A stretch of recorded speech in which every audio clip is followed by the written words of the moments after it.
Hello friends, good morning. स्वागत है एक बार फिर से आपके अपने चैनल वी डबल आई सी में। और मैं अमित कुमार सोनी हार्दिक हार्दिक अभिनंदन करता हूं, स्वागत करता हूं।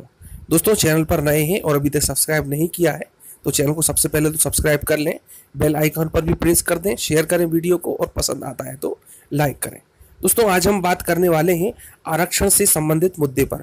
दोस्तों, दो प्रकार के आरक्षण होते हैं, एक होता है हॉरिजॉन्टल और दूसरा होता है वर्टिकल। और दोस्तों, काफ़ी कुछ कन्फ्यूजन रहती है कि ये जो भर्ती परीक्षा हो रही है उसमें किस प्रकार से आरक्षण को लागू किया गया है, महिलाओं के लिए किस प्रकार से है, SC ST OBC के लिए कैसा आरक्षण है, साथ ही साथ विकलांग कैटेगरी, सैनिक आदि के लिए किस प्रकार का आरक्षण है। और काफ़ी कन्फ्यूजन में हम समझ नहीं पाते हैं कि हमारा जो आगे आने वाला समय है उसमें सिलेक्शन किस हिसाब से होगा, क्या हॉरिजॉन्टल के हिसाब से होगा या वर्टिकल के हिसाब से होगा। तो दोस्तों, इसमें आपकी पूरी कन्फ्यूजन दूर हो जाएंगी। तो आप सुनिए, एक वीडियो मैं आप लोगों के सामने लेकर के आया हूं जो काफी हेल्पफुल रहेगा आप लोगों के नॉलेज को बढ़ाने के लिए। तो सुने हुए वीडियो।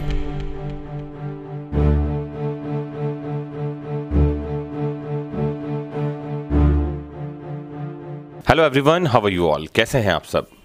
सुप्रीम कोर्ट ने आरक्षण को लेकर फिर एक बड़ा फैसला दिया है जो आपको जानना चाहिए। और इस बार जो फैसला आया है वो हॉरिजॉन्टल और वर्टिकल जो रिजर्वेशन है उससे रिलेटेड है, जिसे हम कहते हैं क्षैतिज और ऊर्ध्वाधर। मैं समझा दूं पहले ये क्या है बहुत आसान से शब्दों में। जैसे मान लेते हैं कोई कैटेगरी है, SC ST या OBC कैटेगरी है। इस कैटेगरी में किसी स्टूडेंट ने फॉर्म फिल किया। अगर उसको जिस कैटेगरी में जितने पद आरक्षित थे उनमें ही रिजर्व्ड कैटेगरी के स्टूडेंट को, जिसने रिजर्व कैटेगरी में फॉर्म फिल किया है, अगर उसके बाहर उसको चयनित न किया जाए तो इसे हम कहते हैं हॉरिजॉन्टल यानी कि क्षैतिज आरक्षण। जैसे मान लेते हैं कि रिजर्व कैटेगरी का किसी एग्जाम में कट ऑफ गया, वो 50% गया, और जो अनरिजर्व कैटेगरी है उसका कट ऑफ 80% गया, और SC कैटेगरी के किसी स्टूडेंट ने 90% मार्क्स लेकर आया है, तो क्या उसको अनरिजर्व कैटेगरी की पोस्ट मिलनी चाहिए? This is the question. अगर उसको अनरिजर्व कैटेगरी की सीट मिल जाए, मतलब रिजर्व वालों को तो रिजर्व वालों की सीट मिले ही मिले, मतलब एक सीट रिजर्व वालों के लिए बढ़ जाए, और ये जिसने ज़्यादा नंबर लेकर आया है, ज़्यादा मार्क्स लेकर आया है, उसको अनरिजर्व कैटेगरी की सीट मिल जाए, इसे कहते हैं वर्टिकल रिजर्वेशन, ऊर्ध्वाधर हिंदी में कहूँ तो। मुझे उम्मीद है कि आपको ये समझ में आया होगा। अब बहस इस बात को लेकर है कि क्या जो रिजर्व कैटेगरी में फॉर्म भरने वाले स्टूडेंट्स हैं उनको अनरिजर्व की सीट मिलनी चाहिए। इसको लेकर अलग अलग हाई कोर्ट्स के अलग अलग डिसीजन हैं। बहुत बार तो जजमेंट ये आए हैं जहां पर में कोर्ट ने स्पष्ट कर दिया है कि जिस कैटेगरी में स्टूडेंट ने फॉर्म फिल किया था उसको उसी कैटेगरी में ही सीट मिले, वो अनरिजर्व की सीट न ले जाए। इसे हॉरिजॉन्टल या क्षैतिज रिजर्वेशन कहा गया है, क्षैतिज आरक्षण कहा गया है। इसको ही लेकर सुप्रीम कोर्ट ने एक बड़ा जजमेंट दे दिया है। जो लेटेस्ट जजमेंट आया है उसका नाम है सौरभ यादव बनाम स्टेट ऑफ उत्तर प्रदेश, और जो कोरम था सुप्रीम कोर्ट का उसमें थे justice Uday Umesh Lalit, justice U Lalit इन्हें हम शॉर्टकट में जानते हैं, justice S Ravindra Bhat, justice Hrishikesh Roy. इन तीन जजेस, गुणवान जजेस की बेंच बैठी और इन्होंने कहा कि जो आरक्षित वर्ग के उम्मीदवार हैं, जो रिजर्व कैटेगरी के कैंडिडेट्स हैं, उनको खुली श्रेणी के रिक्त पदों को भरने दिया जाना चाहिए। मतलब जिसने रिजर्व कैटेगरी में फॉर्म भरा है, अगर वो ज़्यादा मार्क्स लेकर आता है तो मेरिट के बेस पर उसको अनरिजर्व कैटेगरी की सीट मिलनी चाहिए।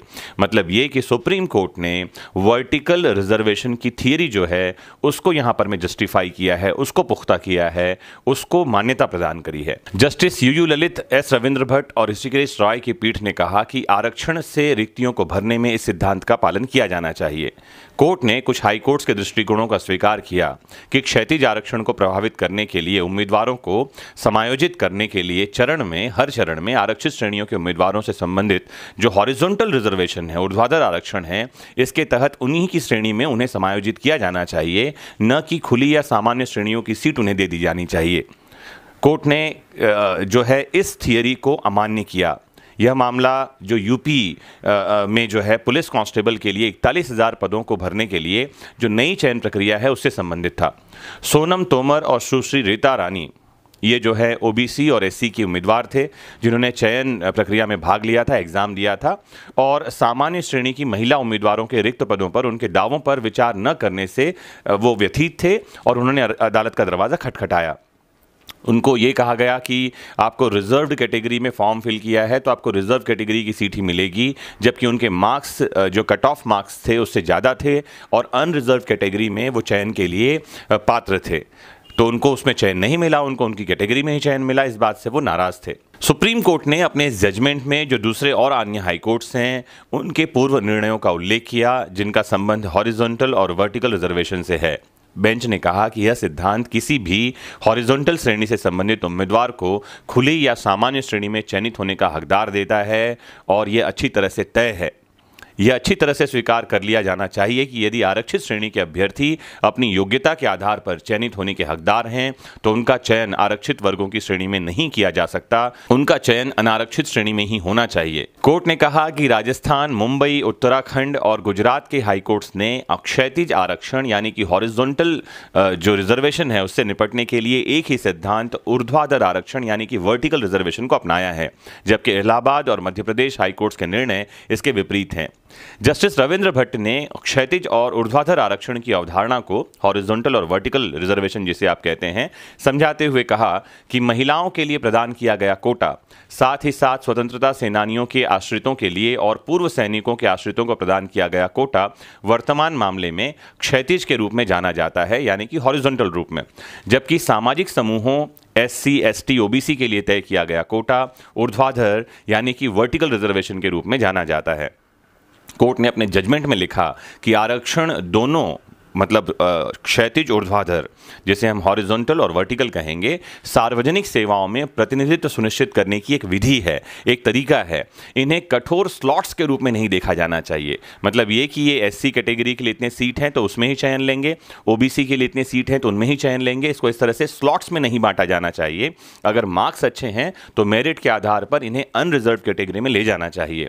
कोर्ट ने कहा कि जहां तक एक उम्मीदवार की योग्यता जो अन्यथा उसे खुले सामान्य वर्ग में दिखाए जाने का अधिकार देती है, उसे अनरिजर्व्ड यानी खुली श्रेणी में जाने का अवसर मिलना चाहिए, क्योंकि खुली श्रेणी का मतलब ही है, अनरिजर्व्ड का मतलब ही है जो सभी के लिए खुली है, जो किसी के लिए भी रिजर्व नहीं है, मतलब जो मेरिट के आधार पर उसमें जा सकता है। और इसमें दिखाए जाने वाले उम्मीदवारों के लिए एकमात्र शर्त जो है वो है योग्यता, चाहे वह किसी भी प्रकार के आरक्षण का लाभ ले रहा हो या उसके लिए किसी भी प्रकार के आरक्षण का लाभ उपलब्ध हो। अगर वो मेरिट में आता है, अच्छे मार्क्स लेकर आता है, तो उसको अनरिजर्व की सीट मिलनी ही चाहिए। एक बड़ा निर्णय है ये सुप्रीम कोर्ट का। रिजर्वेशन पर लगातार पूरे देश में बहस होती रही है। जो अनरिजर्व कैटेगरी के स्टूडेंट्स हैं और जो रिजर्व कैटेगरी के स्टूडेंट्स हैं, उन दोनों के बीच में एक बहस होती रही है इस बात को लेकर। कमेंट बॉक्स में हमें ज़रूर बताएं कि रिजर्वेशन पॉलिसी से रिलेटेड सुप्रीम कोर्ट का ये जो निर्णय है ये समाज के लिए कितना लाभदायक होगा। साथ ही अगर आप रिजर्वेशन पॉलिसी रिलेटेड और कुछ भी जानना चाहते हैं तो ज़रूर हमें कमेंट बॉक्स में पूछें। मोस्ट इंपॉर्टेंटली जुड़े रहें अपने फेवरेट प्लेटफॉर्म वैदिक शिक्षा से। Have a nice time.